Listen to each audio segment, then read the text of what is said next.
It's a teen talk skating podcast where I embarrass myself.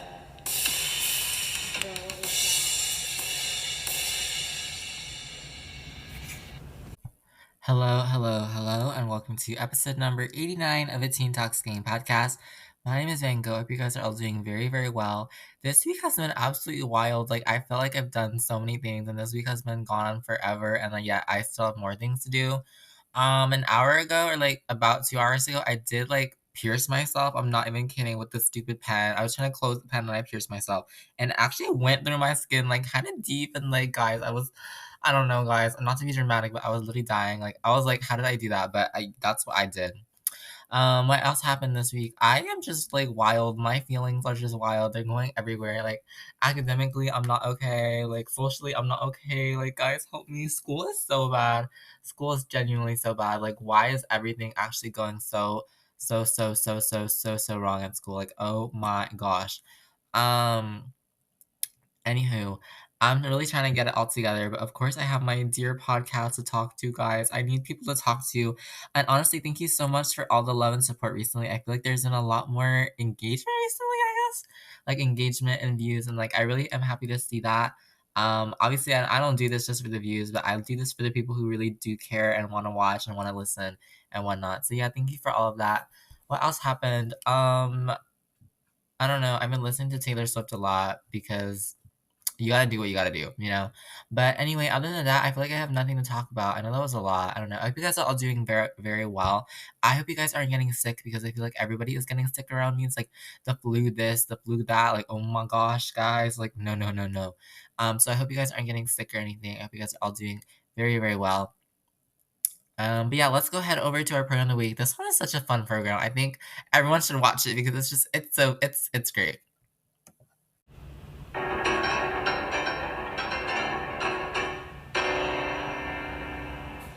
Program of the week.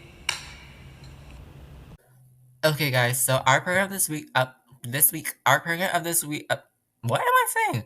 Our program of the week this week is from 23 years ago at the 2002 Winter Olympics in good old Salt Lake City, and that is the free skate of the Italian skater Vanessa Gucci. I want to say. I'm very sorry if I'm saying that wrong.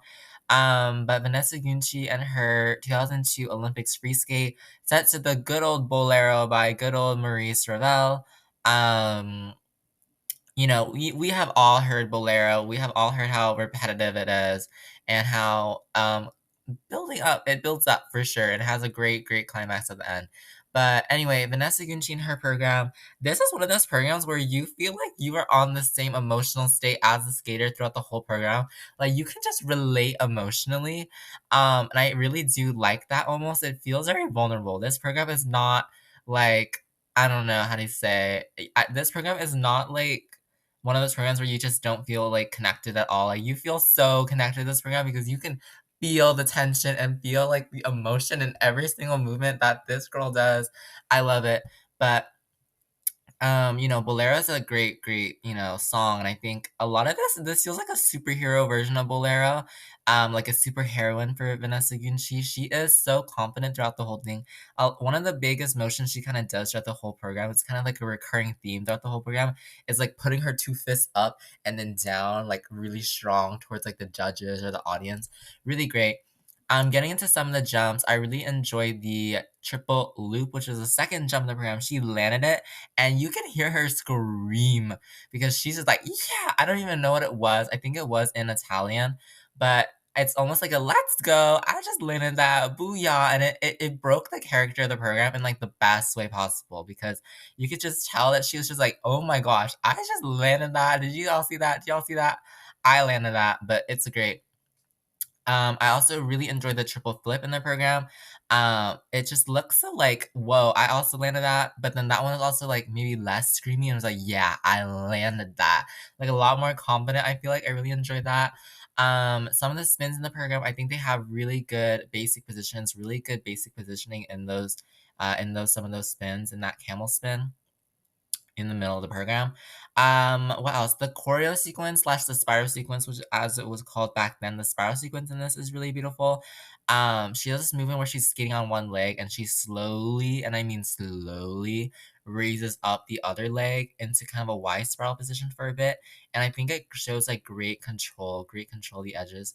And then she kind of does a more traditional spiral, and then she goes into this gorgeous back spiral that's just going back down the ice, and her leg almost looks like it's like not what is it, 180 degrees with her whole body. Great program there, a great element there. Crossover is really good. I really enjoy the triple toe loop at the very end of the program. She has this triple toe loop, and she has a great nice running landing on it, and she kind of just looks like she has so much finesse, and she's like, yeah, triple toe, yeah, I can do that one too, and I love that. And what else? But yeah, it's just great emotions throughout this whole program. Again, it's just one of those programs where I felt like I was on the same emotional level. At first, I was nervous and intense and kind of in that state of tension, and then at the end, it just felt like a huge release of emotion, and it's just like so great. She does that last spin, and then she ends off the program, and she like kind of brings her hand to her face, and she starts crying because it's just she did it. So yeah, go check it out. Vanessa Gucci and her 2002 Olympics free skate set to Bolero at by Maurice Ravel. And now it is time for our main episode. That was your program of the week.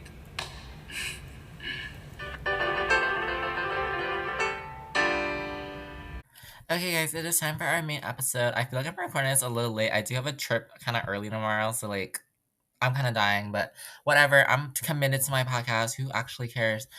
Today we only have one competition to talk about. And there are a few good names here that I want to talk about and discuss and kind of the whole thing. Though we only have one competition and it does not include pairs, so I am kind of doing a mini video essay at the very end of this episode.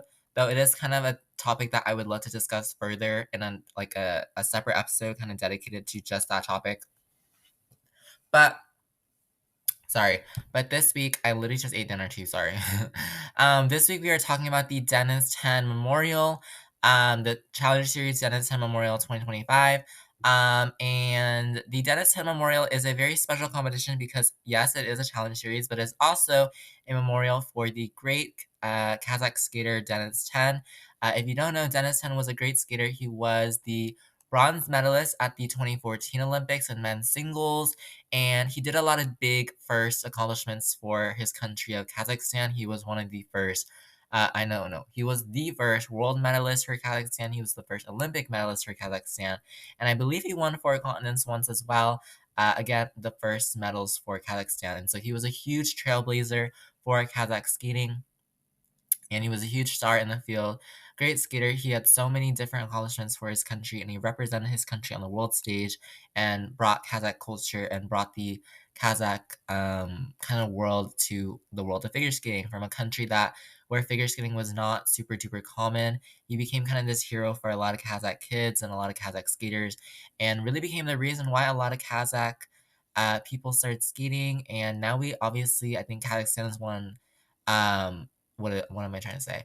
Kazakhstan is definitely growing as a field. Obviously, we have really big skaters these days.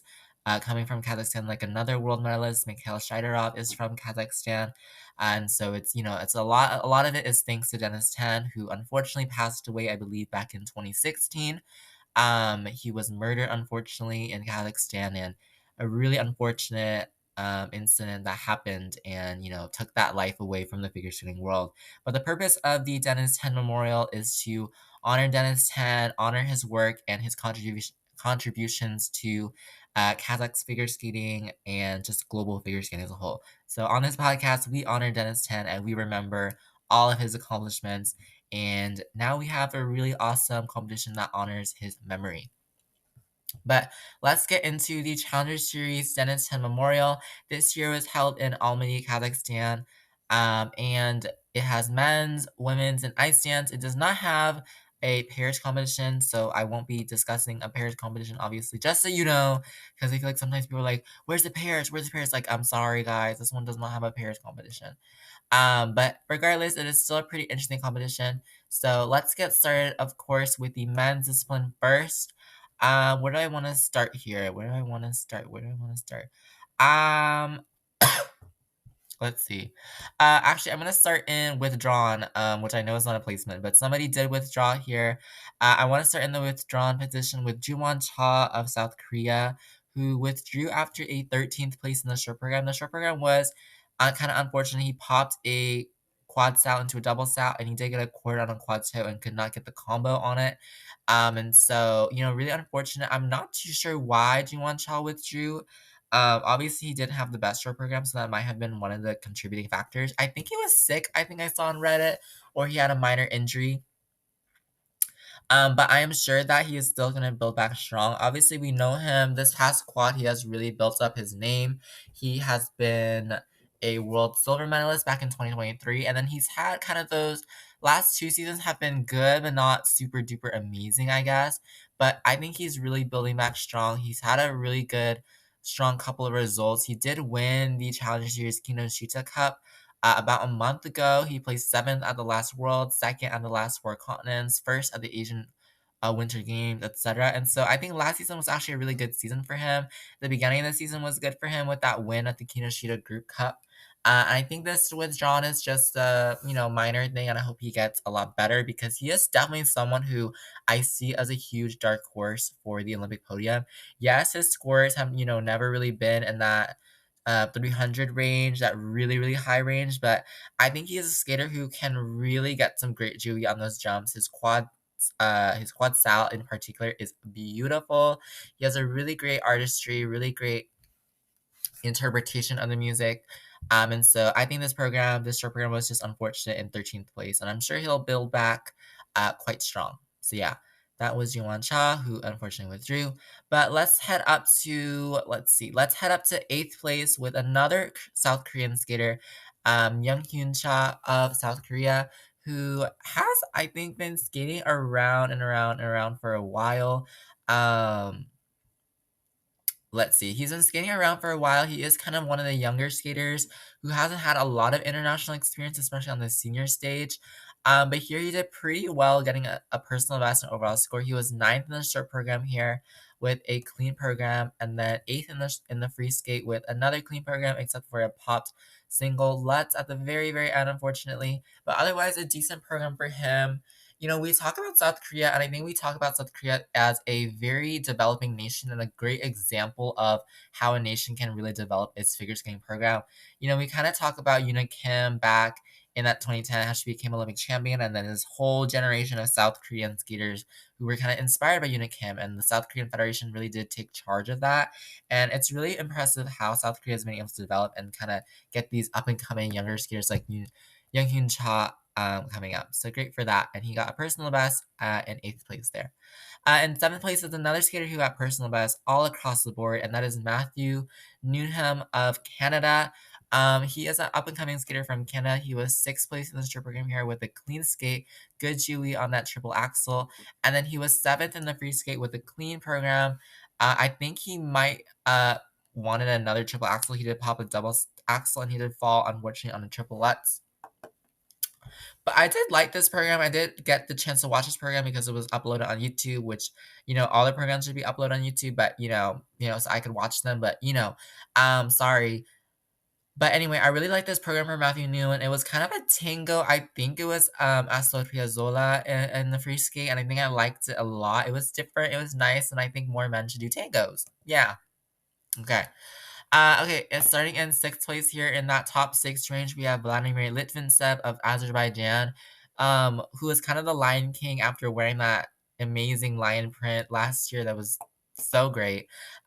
He was 5th place in the short here. He did have a bit of an oopsie on the quad toe, and then he was 6th place in the free. Kind of an unfortunate program. Got both the quads done. He did fall on a triple axel, get a repetition call on another triple axel, and popped a triple sal into a single sal at the very end of one of his combos.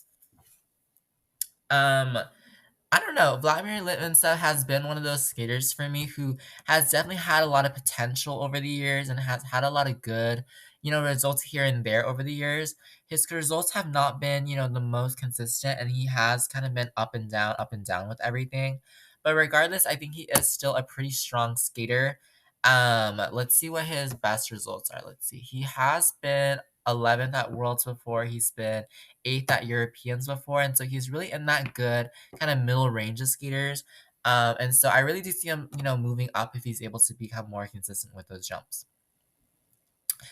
In the 5th place here was Yudong Chen of China, who was 8th place in the short program here with a thing that won't load. He got a quarter on the quad, Sal, a triple axel air, and then triple flip, triple toes. -2 on all those jumps, unfortunately. The free skate was a personal best free skate for him. He really rallied back in the free skate with an absolutely clean program. Great for him. He got a personal best overall. Yudong Chen, I believe, let's see, does China, am I crazy? China has a spot, right? Does China have a spot for the Olympics? But man, I don't know this info. China has a spot, right? I'm not crazy. I'm actually not crazy, right? Does China have a spot? Wait, does China have a spot at the Olympics? Somebody tell me, please. Somebody tell me. Somebody tell me. Wikipedia. Wikipedia. Wikipedia. But anyway, China is a country who has had a couple of men's skaters kind of here and there. China does have a men's spot. And so I think Yudong Chen is really in the running for that spot. It could be Boyang Jin. It could be Dai Dai Wei as well. And so I do think he is a pretty solid skater. And I think there's kind of a mini competition in China over that Olympic spot for sure. Okay, and 4th place was the last South Korean skater here, Seyoung Lee. He was 4th place in both programs for 4th place overall, 4th in the short program, with a quarter on the quad toe, and then unclear edge on the triple lutz, and then under-rotated on that triple toe. He was also 4th in the free skate with just a quarter on the triple axel. But I really do like Seyoung Lee. I remember his last programs. He did go to the Olympics last time, and he unfortunately cannot qualify for the free skate there. But I do really do I really do really do. I really do enjoy Seyoung Lee's programs. He has that very unique aspect that he's really known for putting both hands over his head on every single jumping pass that he does. He rip-ons every jump, if you want to use the technical term. But a really solid skater. Korea has 2 Olympic spots again for the men. Cha Jun-won is definitely going to take one of those, in my opinion, and the other one is kind of up for grabs, but this is a really strong showing from Seyoung Lee. I think that could be his spot as well. But a lot of up-and-coming juniors as well that could be taking that spot in that senior rank. 3rd place from the U.S. is Jason Brown, guys. My absolute favorite. You know it. You love it. You know I love talking about Jason Brown. Jason Brown, who is kind of the inspiration for the video essay later in this kind of episode. But anyway, Jason Brown is an amazing skater. He's been competing for so long, and I think he's a great example of how you can still be very competitive. Here he was 3rd with a 3rd place short program, just a quarter on that last triple toe. His short program is a reinterpretation, does that make sense? Reconfiguration, I guess, of his Riverdance free skate from literally the 2014 Olympic season, the 2013-2014 Olympics. And so literally like 12 years later, he is reconfiguring an old short program, kind of bringing it back for the fans, bringing it back for the audience. And it is amazing. I have to say, I do like the free skate better. I think that one is just such a classic to me that seeing it in short program form is a lot different now. And obviously it's a shorter program, but I really do enjoy the program still. His 3rd place free skate just had a quarter on the triple axel at the very beginning, and so that was the only mistake. His free skate is an emotional free skate. It's set to a cover of Say Something by, what is it, Great Big Wall, I think. But it is a very soulful cover. It's a very emotional cover, and I really do think it is a great vessel for Jason. I already like it. I don't love it yet, but I think I am gonna end up loving it because, again, it's Jason Brown. He knows how to deliver a program with clean lines, just clean edges, good steps, good everything, and the jumps are obviously really amazing as well. So great for Jason Brown, and obviously we'll talk about him a little bit later. Okay, anyway. In 2nd place was Nika Igadze of Georgia. He was 2nd place in the short program here with a clean skate except for a stumble on that first quad style, a personal best free skate with a pretty clean program except 2 minor errors on the triple flip Euler triple style, and then another error on the triple lutz, but still a solid program. He got all 3 of his quads done and 2 oh, that was loud.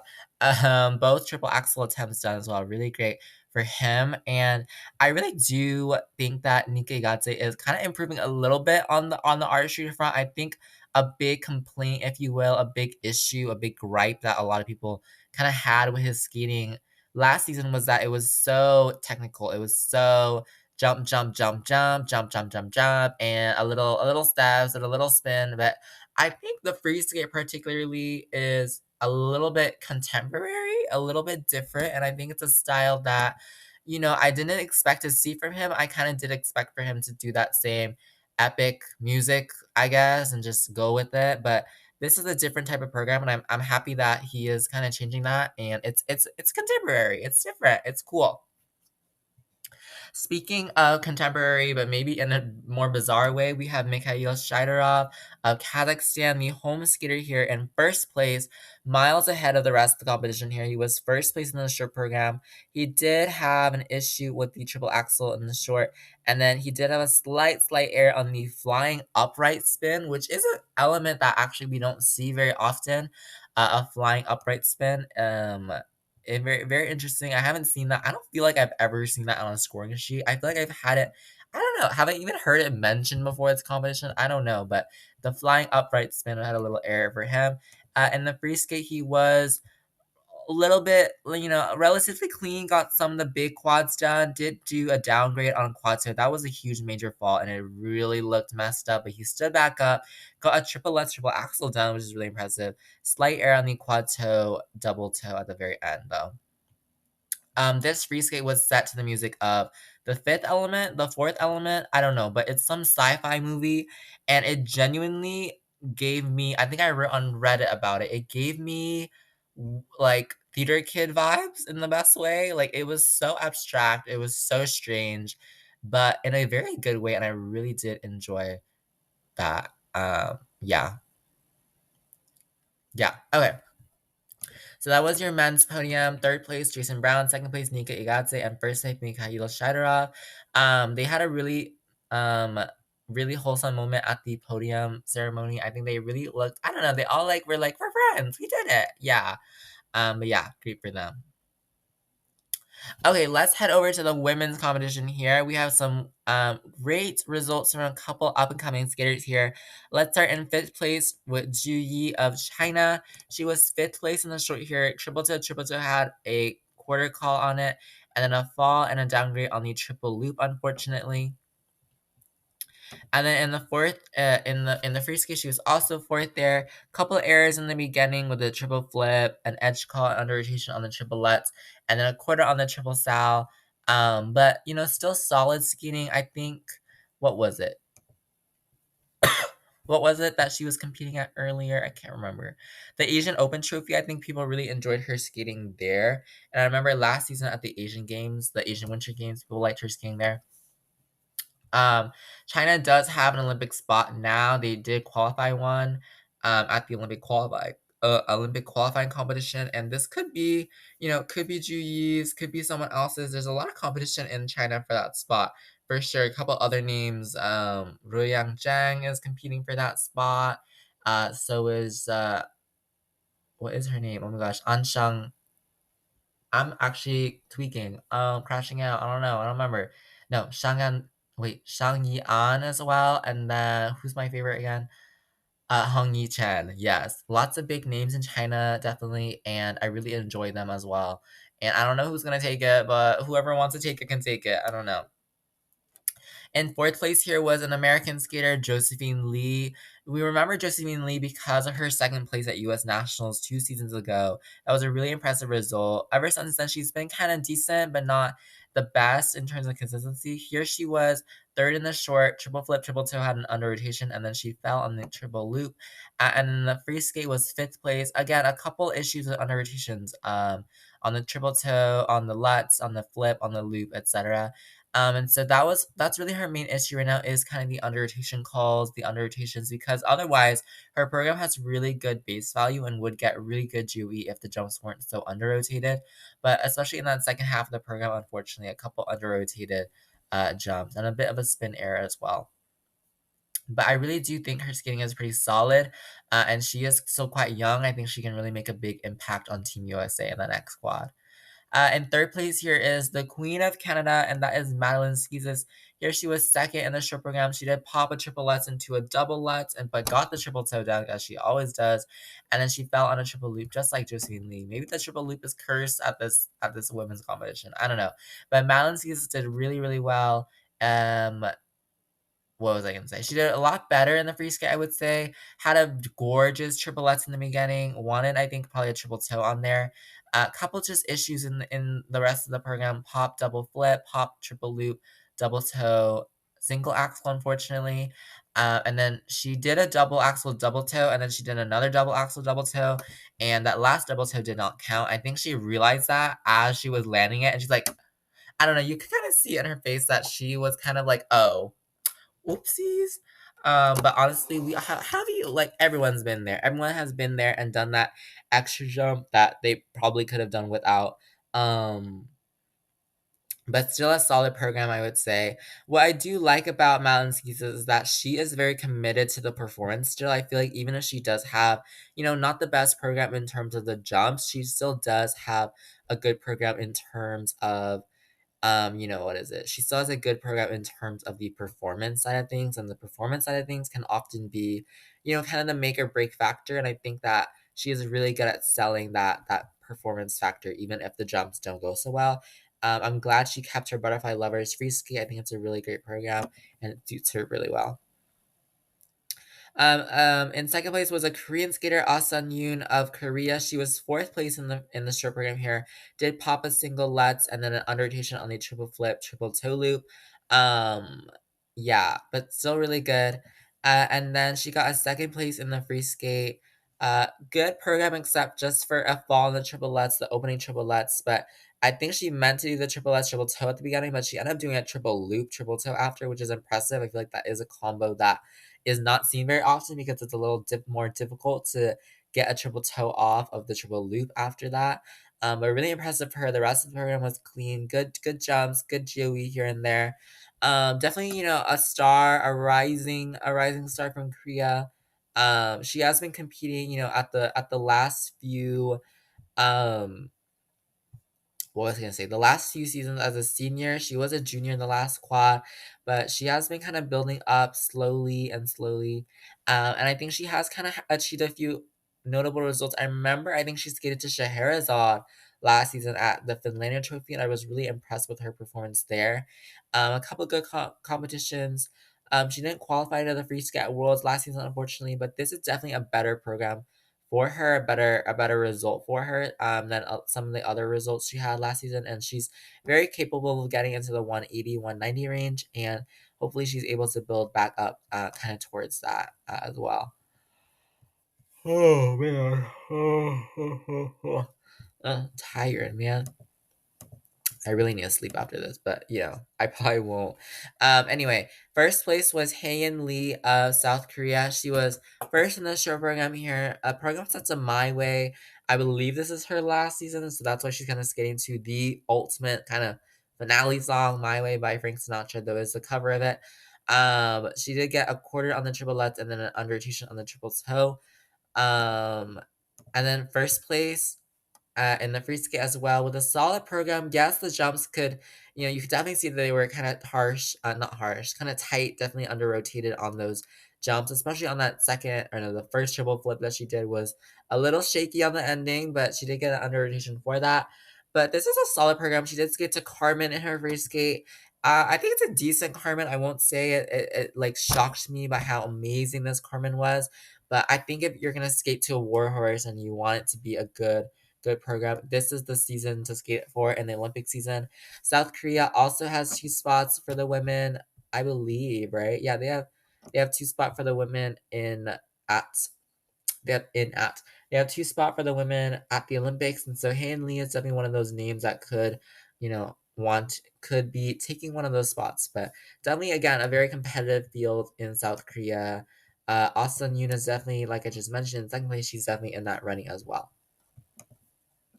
Okay, no pairs event, or no, let's go back to the podium. So the podium was third place, Malin Caesars, second place, Austin Yoon, and first place, Hae Lee. And then, like I was saying, there was no pairs competition, so I know, I'm sorry, don't blame me, it wasn't my fault, I'm sorry. Do not, I'm sorry, okay? Please, I'm so sorry, I'm so sorry. I'm genuinely so sorry. Okay, just calm down a bit. I'm sorry. Anyway, I don't know, guys. I want to laugh. I love laughing. But anyway. In the ice dance event, we had a couple of fun match ups. I guess matchups in the ice dance event. Let's start off probably in sixth place. Sixth in both programs was the Spanish team of Val and Casimov. Spain has two ice dance spots, and I think Val and Casimo are very young, and they are definitely seen as the up and coming team from Spain. And I think they are what kind of descendants of the Spanish ice dance legacy slash drama. If you don't know what I'm talking about, I think somebody on Reddit posted about it a couple weeks ago. Just search up Spanish ice dance drama, and you will get like the craziest ice dance drama ever. Not drama, but such a rundown. I don't know. Spanish ice dance was kind of crazy, but Val and Casimov are kind of hopefully the last generation of that Spanish ice dance craziness. But they are an up and coming team. They were six in both programs, here for six overall. In fifth place is another upcoming team, the former World Junior Champions of Nestor and Markala from the US. They are a really up and coming team. Like I said, US Ice Dance is a brutal hierarchy, and the name of the game is to stay in as long as you can. And so they are kind of younger. They don't have a lot of experience yet, and so their skating maybe not be as refined yet. The judges don't know them as well. But Nestor and Markalev, they were fifth place in the rhythm dance with a clean skate, and then they were also fifth place in the free dance with a clean skate. Again, a couple of levels could be better, but still solid program from them. Nothing wrong with it for sure. Really solid program. Okay. Ooh, ooh, gosh. Okay, in the fourth position here was Fabry and Iyer from Canada. I am kind of sad at this. I do think I really enjoy Fabry and Iyer. I think they were, I don't know. I think I saw them at Ski America last season competing, and I just like their vibe, their style. I don't know what it was, but I liked Fabry and Iyer a lot, but they don't necessarily get the highest scores. They were fourth in the rhythm dance here with a clean skate, and then third in the free dance actually, but not enough to get them on the podium. But a clean skate for them there too. It was a couple of the levels in the rhythm dance, I think, that kind of brought their score down. But they are a good team. Canada has 3 ice dance spots. Could they get that third spot? Maybe. That's kind of what I'm hoping. But we'll see, obviously. Okay, third place was a result I'm kind of not I'm happy about, but I'm also devastated about because this is kind of dramatic. But third place was the Swedish ice team of Raiden and Mayurov, and they were third in the rhythm dance here with a clean skate, and they were second in the free dance with a really good skate, 108.03 there, another clean result. Their total score, 177.25, would have gotten them an Olympic spot at the Olympic qualifier. If you remember correctly, just like 2 weeks ago, they competed at the Olympic qualifier, and they tried literally everything in their power to get onto the podium and get onto that top four to get an Olympic spot for Sweden. But alas, the judges literally put them 0.23 away from the podium. If they had had this score that they had at Denis Ten Memorial at the Olympic qualifying event, they easily would have got an Olympic spot. But unfortunately, that's just not how the sport worked out, unfortunately. So really devastating for them. Really sad for them, but they had a really good comeback here, not letting that disappointment of the Olympic qualifying event affect them and getting a really good result here. This is a pretty good score, really shows their development over the last few seasons as a new couple, on and off the ice as well. Okay, in second place is another team, not another team, another team from the US, but this time it's a team of siblings, and that is Una Brown and Gage Brown of the US. They were second here with a second place rhythm dance with a personal best, and a fourth place free dance with a relatively good skate. Couple of levels again, kind of dropping. Maybe the judges were just strict on the levels here. That's what I'm thinking. But still pretty solid. Let's see. Yeah, still pretty solid. Again, Brown and Brown are another up and coming team. They have been around slightly longer than Nestor and Markelov have. Let me see. Yeah, but gradually they've been building up their scores over the last few seasons. They've had a couple. Okay, this rhythm dance is really good, or this free dance is really good, and they're really hoping to get kind of two programs that are really, really good, kind of put together. And I think they can really do that. But usually it's just one or the other. It feels like for some reason. But I'm really hoping that they can get more success in the future because they are definitely one of the future teams of the U.S. ice dance whole situation. Okay, and then the last team that I want to talk about is the first place team, of course, and that is the first place team from Georgia of Davis and Smolkin. They were first in both programs here, first in the rhythm dance, and then first in the free dance as well, with two solid skates that the judges all loved and adored. It seems like. Oh my gosh! But they all enjoyed it. The judges. No. We're not going there. I'm sorry. I'm sorry. I did not mean that. I didn't mean that. I'm sorry. Um, but yeah, good programs from them. They are, kind of been building up. They competed at the last Olympics, and ever since then, their results have gotten kind of better and better and better. They have tried to get, not try, everyone's trying. They have, gotten close to getting a few, um, let me think. They have gotten a few medals here and there that have been pretty significant scores in the 200s, even. And so that's a really good result for them. And so, yeah, yeah, yeah. Mm-hmm. Mm-hmm. Yeah. Let's see. Okay. Let's see. Okay, so yeah, third place was Rayton and Mayuro of Sweden. Second place was Brown from the US, and first place was Davis and Smolkin from Georgia. So that was the podium, and that was all the results of the Dennis Ten Memorial Challenge. I know that again that was a kind of a short competition, and there will be a lot more to discuss next week. At the CS Trialetti Trophy in Georgia, which is a brand new competition. So I'm very excited to talk about a brand new competition, brand new addition to the Challenger Series. I feel like the Challenger Series has kind of been giving recently lots of fun scores and events and lots of happenings. But anyway, so because this episode was a little short, I do want to kind of do a mini essay, and this is very much inspired by watching Jason Brown. I want to talk about the idea of longevity in the sport. Longevity meaning like how do skaters kind of survive? Not survive, that sounds bad. How do skaters kind of make it to that older age? Not that older age, I don't mean like 60, but some skaters are able to make it to that age around 30 or, kind of that older age as we say in figure skating because young in figure skating is like 16, like 17 or like 18 and that's it. And like maybe if you're lucky retire at like 24. You know what I mean? That's kind of the idea in figure skating, is that you kind of start young to really end off your career kind of young. But there's skaters like Jason Brown, for example, that I believe Jason Brown is 30, I believe now. But Jason Brown is, yeah, he is 30 now, and he is still very much a very strong skater. And so that's what I'm wondering, is that how do you kind of get there?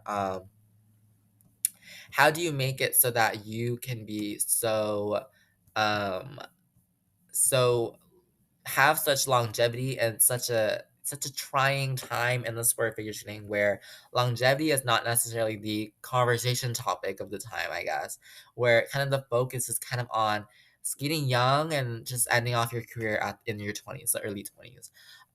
So I think what kind of causes longevity is a good healthy culture. And what I mean by like a good healthy culture is kind of focusing not necessarily on jumps all the time. What was I gonna say? I think Jason Brown is a good example of this. Probably gonna use him as an example for this whole kind of segment. But Jason Brown being a skater who hasn't always focused on the quads and always kind of focused on refining the skating and getting better at the actual skating part, not the jumping part, but the actual movement across the ice. And it feels like he is kind of an expert kind of at injury prevention. I think we see a lot of nasty falls in the sport sometimes that are just like, wow, that skater just fell so bad. I'm surprised they are not in pain and broken something, right? But Jason Brown, it feels like even if he does fall, it seems a little more secure and safe. And he's known the ice so well. that he's able to be have a little bit less injury and be a lot more have a lot more longevity in the sport and stay in the sport longer. I think a good thing as well is kind of a love for the sport causes longevity. Jason Brown is a skater who loves the sport. He isn't a skater who necessarily like does the sport, I feel like, to get medals and to win.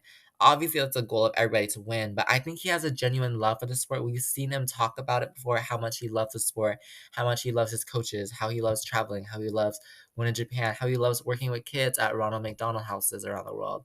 Those are really, really great things for him, and I think maybe a lot of skaters grow up hearing that they are doing skating to win medals and to do this and to do that, but not necessarily to enjoy skating for their own love and just to skate for themselves. And so I think a big thing in longevity, I guess, is avoiding the burnout and having that love for the sport, that true love for the sport that doesn't end because you genuinely are interested in continuing the sport and having this big love for the sport rather than kind of doing it to win and then just to say, I'm burnt out, I don't want to do this anymore. I think that's a good example. Besides Jason Brown, I guess there are a lot of other examples. Carolina Costner, back in her heyday, was a good example of a skater with longevity. She skated, I think, seniors from 2004 to 2018, which is a huge, huge, huge accomplishment. A lot of skaters only skate like half that length, so that's crazy, at least competitively on the world stage. Um, a lot of ice dancers are a great example of longevity. We have Niar and Fabry, for example, who have competed together, I think, since 2012 maybe, or kind of, I don't know. Kiara Fabry and Ice Dance are a good example of longevity. Chuck and Bates have been together for a very long time, and they are having a lot of longevity. I would say Amber Glenn is a pretty good example of longevity. She isn't like in her 30s, but she is a good example of longevity because she has been skiing for a long time, especially in the women's field. I do want to note this in the women's field, I feel like the definition of age is so much more different. And I think that has to do with men, not men, but the other disciplines developing their skills kind of later. And the women's discipline, the skaters tend to develop their skills when they're younger. And so we see a lot of youngsters doing triple lutzes, triple toes, and triple axels. Whereas in the men, quads are kind of attained at an older age, but not as a younger age, I guess. And so I think in the women's discipline, there has been this kind of general trend of seeing a lot of women retire maybe at a younger age in the early 20s or the mid 20s. But Amory Glenn is still very much going strong. In fact, she just had her best season yet, and she is a great example of longevity and staying in the sport and continuing to practice the sport. How can we increase longevity? I think this is more of a cultural issue than anything. I don't think it's really an economic issue or a political issue, I guess, in the world of figure skating. I think it's a social issue. I think a lot of skaters or maybe coaches, I think maybe coaches are kind of the way to go about this. Like, coaches need to, like, understand, and skaters and everybody in the skating world needs to understand that at the end of the day, you skate for yourself, I guess, and at the end of the day, like, injury is just not worth it, and it's not worth pursuing these crazy technical feats. Obviously, those are amazing, but, it's about taking care of yourself, and I think we've seen a lot of that from skaters like Jason Brown, who's, posted a lot on his Instagram about the things he does to stay more safe, the things he does to stretch or the things he does to eat and kind of the culture around that, like eating healthy, staying active. Figure skating is a difficult sport, but I think we all need to be more mindful as a community, as the fan community, and I hope that in the coaching community, there's a big culture and understanding around how to eat properly, how to work out properly, things like that, and that's how you increase longevity because someone who's active and healthy over a long time is able to skate for a lot longer than someone who does not eat and does not do this and does not do that and really takes is not very well taken care of or they don't take care of themselves very well, and unfortunately their career might end sooner because of that. Because of that. Can someone remain competitive while having longevity in the sport? I would say obviously that the answer is yes. Someone definitely can remain competitive while having longevity in the sport. Amory Glenn, again, is a great example. She had an almost undefeated season last season. And that was her most successful season yet in her kind of late bloomer career, I guess. Skaters like Jason Brown are already getting better and better. He just won a third at this event, CS Denis Ten Memorial. It's not world champion, but who cares? He's still very competitive above a lot of other skaters who are maybe younger, who don't have as much experience. But he's showing you that kind of you can have longevity and you can be competitive. And longevity needs to longevity, I think, needs kind of a different idea that longevity is just, going on physically for a long time or jump wise technically for a long time because skaters like Jason Brown, you can clearly, I think, tell that his later career has a lot more artistry, a lot more skating skills, a lot more transitions, a lot more composition and interpretation than a lot of his programs in his earlier career. His later career is a lot more advanced in those ways. Maybe the jumps have kind of remained the same and gotten a little bit better in terms of refinement. Maybe they haven't gotten the quads yet and quad axles, but this actual skating, I think, and the artistry is something you can still be competitive in while having longevity in the sport. I think longevity needs to move away from the definition of can you still do the jumps? Can you still do this? Can you still do the triple axle? Stuff like that.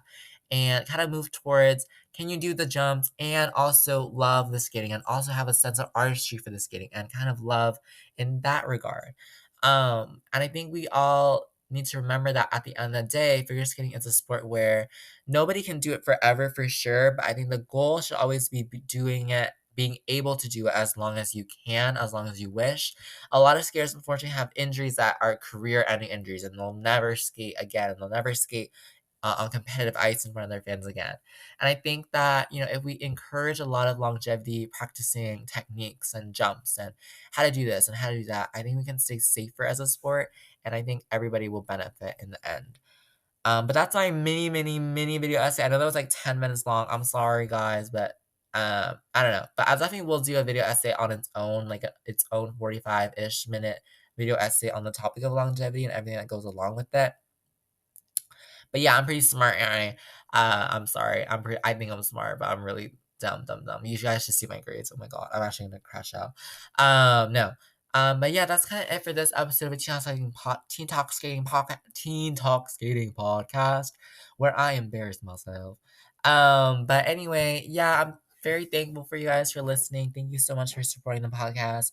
Next week, we will be talking about the Challenger Series Trialetti Trophy 2025 in Georgia. Like I said, a new competition I'm excited to talk about.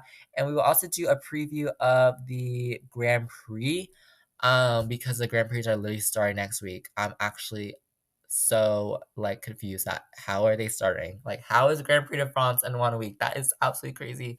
So I'll be talking about all of that and who I think will make the final, who I think will not, my predictions for some of the events and stuff. A very general overview. But yeah, are we excited, people? I hope you're excited because I'm excited and we should all be excited over amazing results. But thank you so much for listening to this episode of a Teen Talk Singing podcast. My name is Zango, and I will hear from you guys next week at the Trialetti Trophy and the Grand Prix preview. But yeah, bye bye.